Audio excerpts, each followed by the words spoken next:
August 14th, 1971. A new psychological experiment was about to commence at Stanford University. The study was conducted in order to expose the cruelty of the United States prison system, but it also sought to answer a philosophical question: whether evil can be found within any human being under the right circumstances. The experiment was supposed to last 2 weeks, but it was cut short after just 6 days as its human test subjects descended into dangerous levels of chaos and violence. We often take for granted the many advancements in science and medicine that researchers have brought us. But, as we'll see today, some of the experiments of the past were without the vital ethics and safety measures that have become the standard in today's laboratories. Today we'll explore the infamous Stanford Prison Experiment, the ugliness it revealed about power and human beings, as well as its impact on psychology as we know it. I'm James Troup, and this is Haunting History.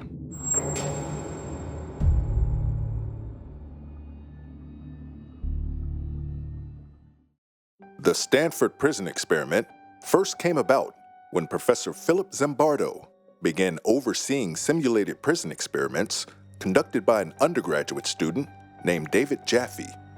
The first prison experiment created by Jaffe involved other students in the class who role-played as prison guards and prisoners in Toyon Hall. Jaffe and his peers created 15 arbitrary rules for the students assigned as guards to enforce on the students assigned as prisoners. Additionally, the students role-playing as prisoners were stripped of their names and assigned ID numbers instead. The experiment lasted just 2 days, but it inspired Professor Zimbardo to test the experiment on a larger scale and appointed Jaffe as the warden. They put together an investigation research team who spoke with several consultants, including a former prisoner who spent 17 years behind bars, correctional facility employees, and other ex-convicts. A windowless area in the basement of Stanford's psychology department was repurposed as a prison. Lab rooms were fitted with steel bars and cell numbers, along with the solitary confinement area. An outside prison yard was set up for the prisoners to eat, walk, and exercise, but otherwise, there were no clocks or windows to indicate the passage of time. Each cell was also bugged in order for the researchers to survey the prisoners. Finally, the test subjects for the experiment were recruited via newspaper ad, seeking young men to participate for $15 a day. More than 70 men applied, and they were all given diagnostic interviews to make sure they were of sound mind, were not medically disabled, and had no crime record. 24 volunteers were selected, and with the flip of a coin, 12 were assigned the role of prisoner, and the other 12 were to role-play as guards. Most entered into the experiment right away, while a handful of students remained on call to enter later on. Zimbardo told the guards in their orientation, "We cannot physically abuse or torture them. We can create boredom. We can create a sense of frustration. We can create fear in them to some degree. We have total power in the situation. They have none." With this experiment, the investigators hope to reveal the psychological and behavioral effects of prison life, both on those who played the guard roles and prisoner roles. The study was also meant to shed light on the inhumane way that prisons were run, and it would soon reveal some disturbing truths about the dynamics of imprisonment, along with the dynamics between the young volunteers. There were many issues with the Stanford Prison Experiment from the very beginning, not only from an ethical standpoint, but in the ways that the research was conducted. The study had low external validity, which means that the results of the experiment couldn't be applied to examples outside the study sample. The vast majority of those who signed up for the experiment were white men, which did not reflect the true racial population of people imprisoned in the U.S. This brings into question whether the effects of the experiment may be attributed to the characteristics of the test subjects rather than the experiment itself. One of Zimbardo's colleagues later pointed out that there was no independent variable in the study. Additionally, Professor Zimbardo appointed himself as the prison superintendent, rather than separating himself from the experiment and remaining a lead researcher. There were many aspects of the study that set the course for the experiment to take a dark turn and spiral out of control. The students who played as guards were allowed to create their own rules and were encouraged to be tough in order to further enforce the harsh environment. They were also rewarded by the researchers with validation when they treated the prisoners with cruelty. One of the most disturbing aspects of the study was the fact that the prisoners were not allowed to leave the experiment. Professor Zimbardo claimed that there was a specific safe phrase outlined in the consent form, which was the statement, "I quit the experiment." But in the original forms available to see online today, there is no such mention of the phrase. Despite these foundational problems, no one spoke out, and Zimbardo and his students moved forward with the experiment. On the day the experiment began, 9 students were each picked up by a real police officer, handcuffed, searched, and read their rights before being driven to a Palo Alto police station.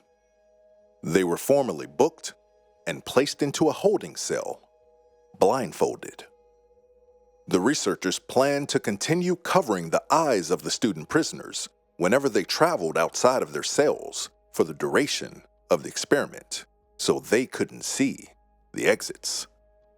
Once each of the students were blindfolded and confined, they were transferred to Stanford County Jail. Once there, they were greeted by Jaffe, who was role-playing as the warden.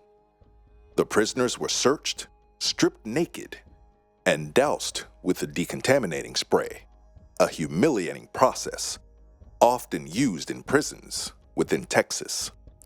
9 volunteers were also assigned as guards. They were given khaki uniforms, whistles, and reflective sunglasses, which prevented others from reading their emotions and facial expressions. They were given permission to do what they saw fit to maintain order and respect, although they were disallowed from hitting the prisoners.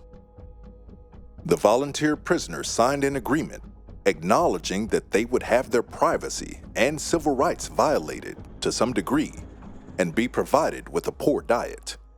They were given smocks, which wasn't a typical prison uniform, but was meant to further stimulate the prisoners' feeling of being controlled and humiliated. They were disallowed from wearing any underclothes. Just like in Jaffe's smaller scale experiment, each student prisoner was given an ID number which was printed on the front and back of each smock. Both the guards and the prisoners were only allowed to refer to each other as their ID numbers. They were given rubber sandals for footwear and had to cover their hair with nylon caps, which imitated the shaved heads of real prisoners, stripped of their individuality. The volunteer prisoners were also fitted with a chain around their right ankles, which they wore constantly, as a constant reminder of their oppression. The chain would clink as the prisoners tossed and turned in their beds, waking them up and re-immersing them in the nightmarish environment. The volunteer guards worked in 8-hour shifts, with 3 of them present at a time. There were 3 prisoners to each cell, which meant there was very little room for anything other than sitting or lying on cots. As the students settled into their roles, it wasn't long before the guards began abusing their power.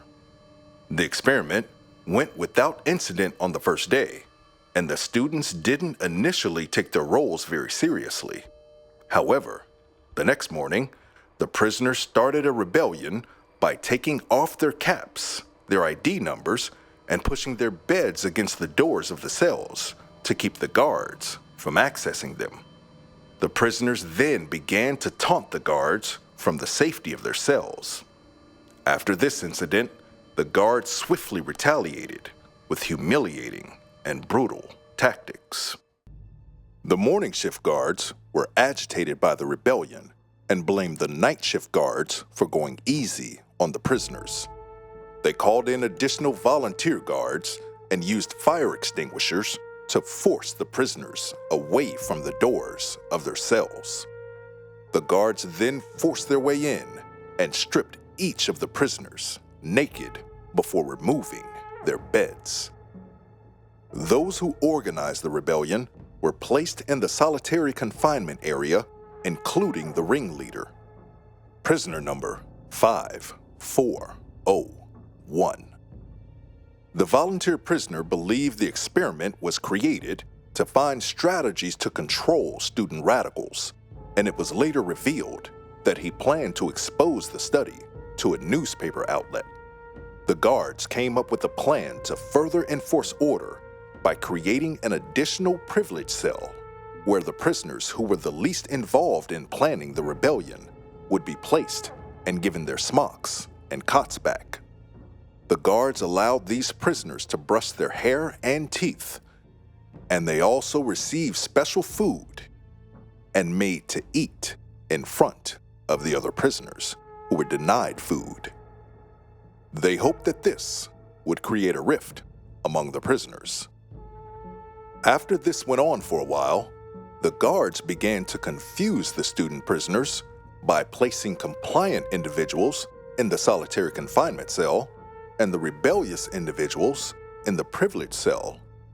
This created further division, and one of the investigators' team's ex-convict consultants stated that this was a tactic used by real prison guards to prevent alliances among inmates. Over time, the guards became more united and acted more aggressively towards the prisoners. Each night following the rebellion, at 10 p.m., they enforced a lockup in which prisoners were forced to use a bucket in their cells instead of using the toilet. Some guards began denying prisoners use of the bathroom outright, making it a privilege. They would occasionally refuse to allow prisoners to empty these buckets, and the cells began to reek. Although these actions were shockingly cruel, the guards would continue to make life miserable for the prisoners with no signs of easing up.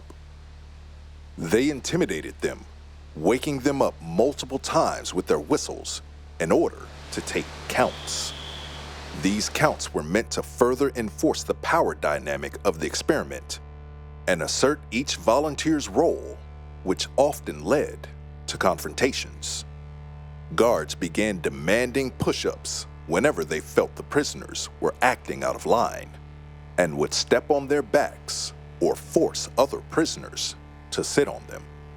It's noted on the Stanford Prison Experiment's official website that these tactics were also used by Nazis in prison camps. After 36 hours, one prisoner, number 8612, began showing signs of mental disturbance. He flew into fits of rage, cried uncontrollably, and showed signs of disorganized thinking. Despite these disturbing changes in behavior, the researchers believed that the student was faking his distress and trying to con his way out of the experiment. In an attempt to keep him participating, the researchers offered to make him an informant, making him immune from the harassment of the guards. But the volunteer continued to unravel. During the next count, he lamented to the other prisoners, saying, "You can't leave. You can't quit." Finally, the researchers realized that the student's suffering was real, and he was released from the experiment. The next day, the friends and families of the prisoners were permitted to visit. To prepare for the visit, each of the prisoners were allowed to shave and clean themselves. They were permitted to clean their cells and given a proper meal. The guards played music on the intercom as the prisoners anxiously awaited for loved ones. The visitors were greeted by a Stanford cheerleader and had to wait for 30 minutes before seeing their friend or son, who had been kept out of contact with them for days. No more than 2 people could visit a single prisoner, and the visits only lasted 10 minutes, all of which were under close supervision by the guards. Before seeing the prisoner, the visitors had to have a discussion regarding the prisoner's case with the warden. Parents complained about the volunteers' exhausted state and tried to convince Prison Superintendent Zimbardo that they needed better conditions. In the end, however, the parents allowed the study to continue, intending to return during the next scheduled visiting hours. After the visiting hours, a rumor began circulating that the disturbed prisoner, number 8612, was planning to contact his friends to help him break the other prisoners out at some point the same day. Professor Zimbardo met with Jaffe and a chief lieutenant to discuss the ways they could thwart the plan. Their ideas and suggestions became more extreme as they seemed desperate to keep the experiment from falling apart. Zimbardo tried to convince the Palo Alto Police Department to take his prisoners back into real jail cells, but they refused. They discussed the possibility of dismantling the prison after the visiting hours, taking the prisoners to another floor and chaining them all together with bags over their heads until the rumored prison break time had passed. They even considered bringing number 8612 back and telling the prisoners that he was released on false pretenses. Nothing ever came of this rumor, and Zimbardo lost a day of data because he was so preoccupied in preventing the possibility of escape. Zimbardo later admitted that he completely lost himself in the experiment, as though he was in charge of a real prison rather than a professor of psychology. The guards continued to humiliate the prisoners by making them do more push-ups, more jumping jacks, increase the lengths of counts, and repeatedly doing menial tasks like cleaning toilet bowls with their bare hands. As the abuse continued, it wasn't long until another student prisoner descended into severe mental distress. A priest was brought to the prison to speak with the prisoners and offered them help to get a lawyer in order to be released. One prisoner, number 819, refused his session with the priest because he was feeling sick and wanted to see a doctor instead. He was eventually convinced to meet with the priest and broke down hysterically once they met face to face. Professor Zimbardo took the prisoner to another room, promising he would get him food and a doctor, but the guards responded to this outburst with more cruelty. They forced the prisoners to chant, "Prisoner number 819 is a bad prisoner. Because of what prisoner number 819 did, my cell is a mess, Mr. Correctional Officer." They continued chanting loudly, and prisoner 819 broke down further, spiraling into despair. When Zimbardo realized that the prisoner could hear the chant, he returned to the room and assured the prisoner that he wasn't in a real prison and he could leave. Zimbardo seemed to realize that he was in over his head with this abusive experiment. A parole board was formed to discuss releasing the prisoners and relinquishing their earnings for the days they participated in the experiment. Just 5 days into the experiment, a public defender came to visit and speak with each of the prisoners, who were just trying to hold on to their sanity. By now, some of them submitted to the will of the guards. However, one final prisoner, number 416, announced he would begin a hunger strike in hopes of being released. Number 416 was one of a handful of on-call volunteers that had entered the experiment after the start date. Upon his arrival, he was shocked when the other prisoners told him that they were trapped in a real prison and couldn't be released. After learning of the hunger strike, the guards put him in solitary confinement for hours longer than their own rules had allowed. He was eventually placed back in his cell, still refusing to eat. A Stanford PhD named Christina Maslach was one of the many researchers who interviewed the prisoners and immediately questioned the morality of the experiment after seeing them with chains around their legs and bags over their heads. Professor Zimbardo was becoming aware of the alarming escalation of prisoner mistreatment. But on the 6th night of the experiment, the research team discovered that the guards' cruelty and abuse intensified when they believed no one was monitoring them. After this revelation and Maslach's objection to the experiment, the study came to an end on August 20th, 1971.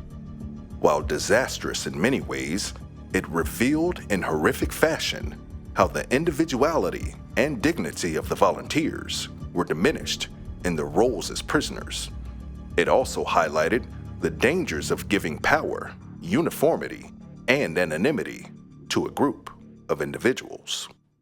The experiment left a lasting impact on everyone who participated in different ways.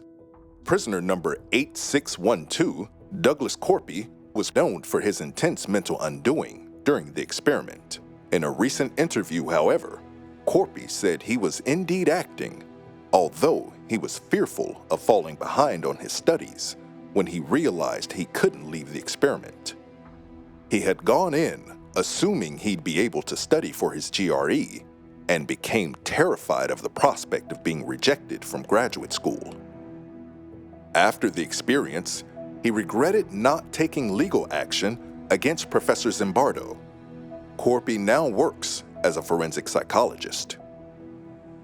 Other prisoners, Richard Yacko and Clay Ramsey, were shocked that they couldn't leave.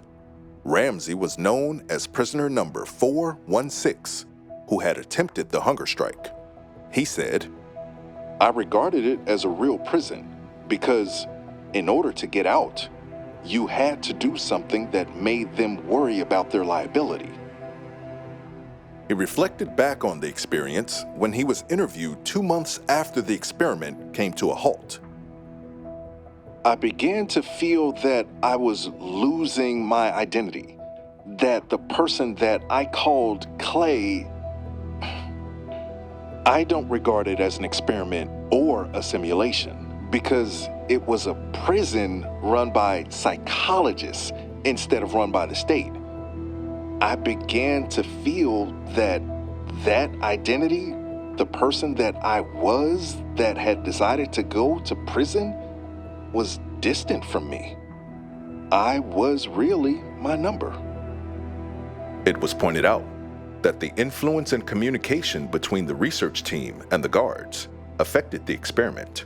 Professor Zimbardo and his team reassured the guards that what they were doing was for a greater cause, which ended up encouraging worse behavior. David Jaffe was later disturbed by his behavior, his treatment of the prisoners, and giving guards ideas to harass them. He later stated, "I am startled by the ease with which I could turn off my sensitivity and concern for others for a good cause." David Eshelman was another particularly cruel guard during the experiment, who also regretted his behavior. He was nicknamed John Wayne because of his improvised Southern accent. In fact, he described his experience as an improv exercise and recalls Zimbardo thanking him. Despite its many flaws and the fact that it was widely criticized for its lack of ethics, the Stanford Prison Experiment became a prominent study in the field of psychology and ultimately launched Zimbardo's career. Some have used the findings of the experiment to explain the brutality of the Nazis, and to some, the experiment undeniably proved how flawed and inhumane the prison system was. In more recent history, it's been offered as an explanation of the torture and abuse of prisoners at Abu Ghraib in Iraq. Other professors of psychology believe that the experiment is an illustration of how people who commit evil acts are not exclusively evil people. The experiment appeared to reveal that evil is brought about by context and is potentially in all of us. However, some pointed out that the advertisement they had placed for the volunteers may have naturally attracted individuals with a tyrannical edge.